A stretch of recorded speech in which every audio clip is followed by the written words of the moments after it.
शिक्कामोर्तब झाला की PSI साठी ज्ञानकोर फाउंडेशनच का?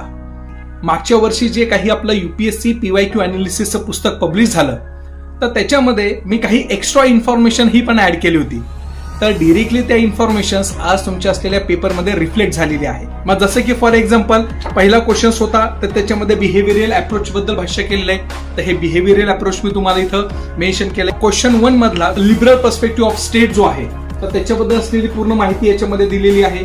क्वेश्चन 1 मधला जो आहे रॉल्शा थेरीच्या संदर्भामध्ये, मग त्याच्याबद्दल असलेली संपूर्ण माहिती त्या आपल्या पुस्तकामध्ये होती.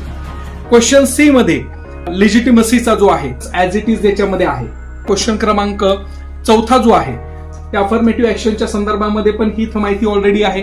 त्याच्यानंतर मानवी हक्कांच्या असलेल्या पिढ्या त्यात संपूर्ण असलेला क्वेश्चन डिरेक्टली याच्यामधून आलेला आहे. डेलिबरेटिव्ह डेमोक्रेसी काय आहे त्याच्याबद्दल असलेली पूर्ण असलेली ही माहिती आहे. क्वेश्चन क्रमांक